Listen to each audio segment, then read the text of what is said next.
Good morning, everyone. This is Jeff from the Cybersecurity and IT Professional Podcast, where industry leaders share their insights.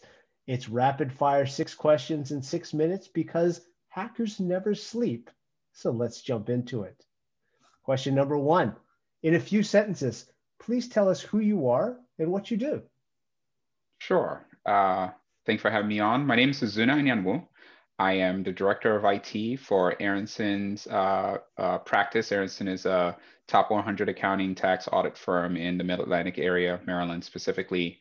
Part of my job duty also includes assisting clients with meeting their cybersecurity compliance maturity expectations, especially as it relates to DoD, the CMMC Cybersecurity Maturity Model certification, and the NIST 800-171 certification. Excellent. What would you say is the best thing about your position at Aronson?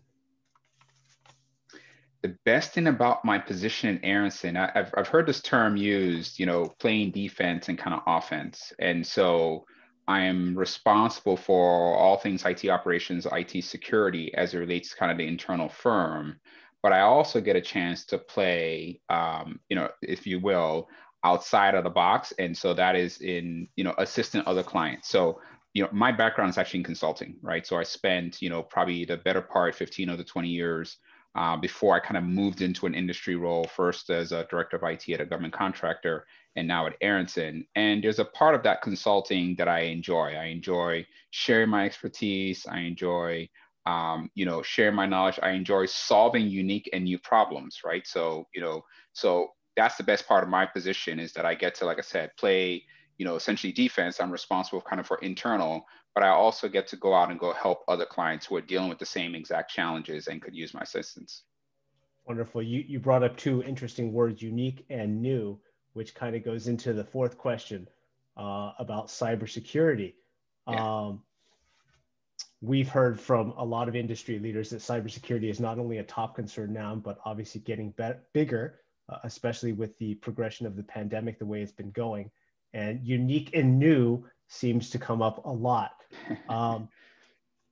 When it comes to cybersecurity and it getting bigger and unique and new, what does this mean to you? There's a lot that's involved in cybersecurity, right?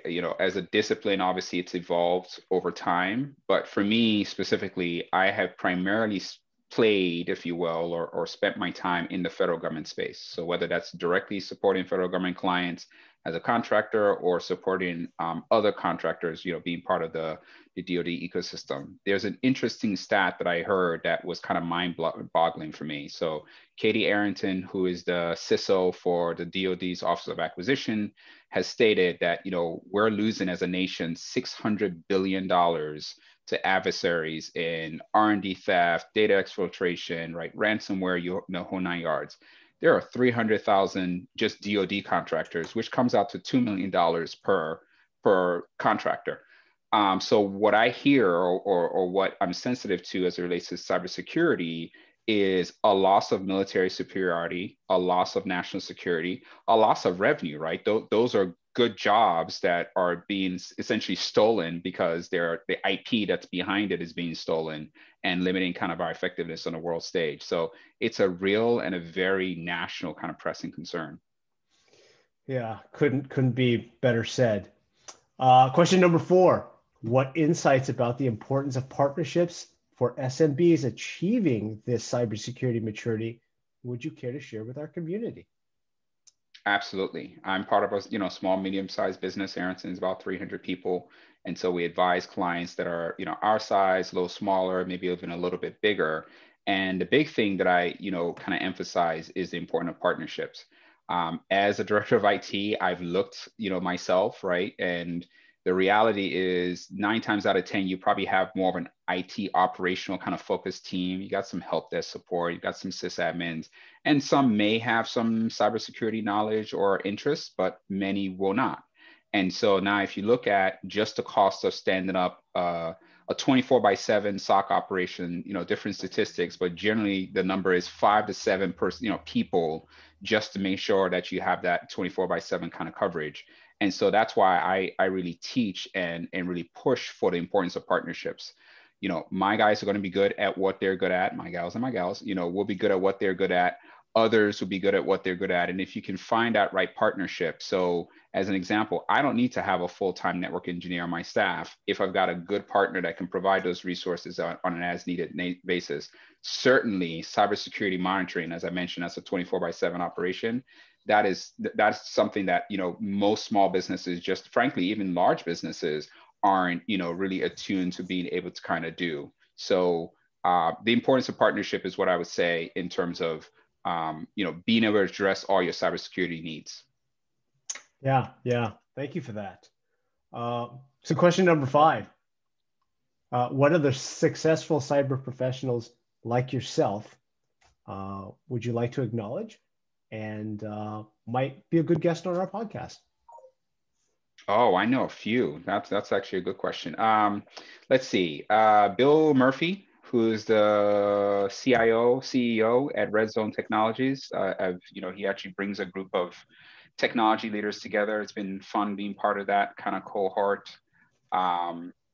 Kelly Smith is a principal actually at Deloitte, where I spent, a big part of my career. And he's actually a partner in their cyber risk advisory services. I think he'd be a good person to kind of talk to. Kiera Armand is, I hope I'm pronouncing that right, but she's a CEO at Kieri Solutions, and Amira Armand rather, CEO at Kieri Solutions, and actually a blogger now on all things CMMC. So she's really kind of taken, I would say, a bit of the initiative. I follow her very closely. That's where I get a lot of my content in terms of what's kind of new and pressing in the CMC space. So there are a ton of others I'm sure I could kind of come up with, but those are 3 names right off the top of that, like I said, I either follow or, I have, personal relationships with. Excellent. And the final question with 1 minute left. What is your favorite piece of retro technology that makes you smile? Retro technology that makes me smile. I like cars. So the tech that I like is actually a manual stick shift car. I know there's not a lot that are still being built. I am trying to convince my wife that it's a good idea for me to go out and buy one. I don't know that she's too enthused with that idea, but I probably haven't had or driven a stick shift car in 15 years, something like that. But there's something about that manual control that I really enjoy. So that's what I'd say. Brilliant. Azunna, thank you. Everyone, please make sure. Thank you. Our additional episodes and insights on the Cybersecurity and IT Professional Podcast. My name is Jeff Chow. Thank you. Be well. Thank you.